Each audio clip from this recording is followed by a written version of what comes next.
मी आजपर्यंत मला खरं तर समोर येऊन बोलण्याची खूप आवड आहे. आजपर्यंत खूप साऱ्या नेत्यांवर, खूप महामानवांवर मी बोलले, पण आज मी ज्यांच्यामुळे बोलू शकते त्यांच्याबद्दल मला बोलण्याची संधी दिली, ह्याच्याबद्दल मी तुमचे सगळ्यांचेच आभार मानते. मला खरं सांगायचं तर आई नाहीये, पण बाप आहे. आपण खूपदा बघितलं की आई दोन्ही कर्तव्य निभावते, पण माझ्या बाबतीत जरा उलट आहे. माझे पप्पा माझे दोन्ही कर्तव्य निभावतात. मी चौथीत असल्यापासून माझी आई माझ्यासोबत नाहीये, आता ती नाहीच आहे. तर माझे पप्पा माझ्यासाठी काय काय करतात ना, हे मी खूप जवळून बघितलंय. त्याच्यामुळेच आतापर्यंत मी कधी चुकीचं वागले नाहीये आणि वागणार सुद्धा नाही.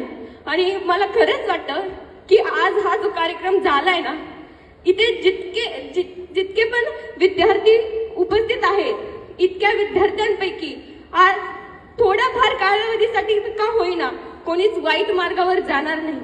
कारण आज हा जो कार्यक्रम झालाय ना, तो खरंच खूप चांगला आहे. मी तर म्हणते पहिली 10-15 मिनिटं मी जरा शांत होते, त्याच्यानंतर माझ्या डोळ्यातून जे अश्रू निघत होते ते थांबतच नव्हते. कारण सर जे काय बोलत होते ते एक्झॅक्टली तसंच झालंय माझ्यासोबत. माझे पप्पा टेलरिंगचं काम करतात, आमचे दुकान आहे 2 टेलरिंगचे.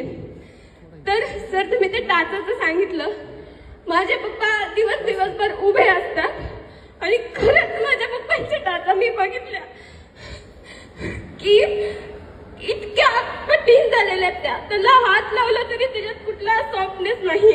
आणि माझे पाय बघते, माझ्या पायाला एक सुद्धा स्क्रॅच नाहीये.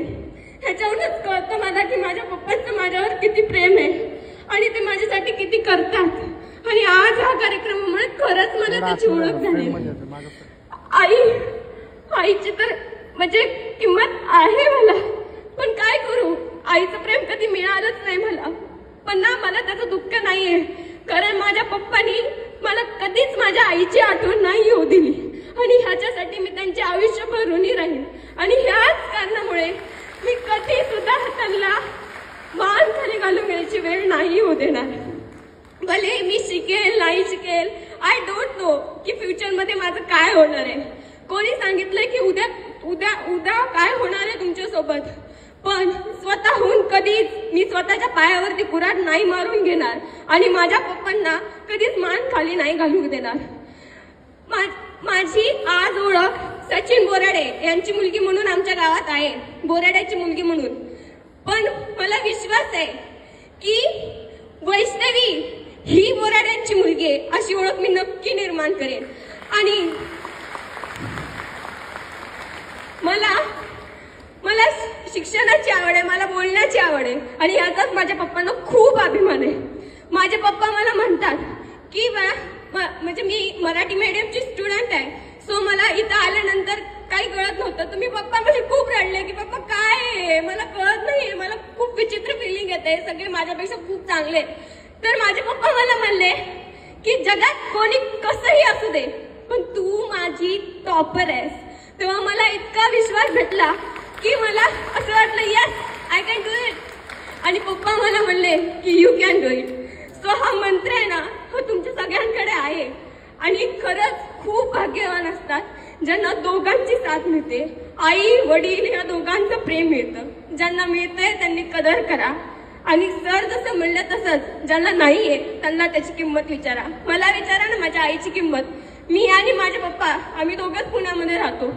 सकाळी उठल्यापासून मला माझी स्वतःची कामं करावी लागतात, पप्पांची करावी लागतात.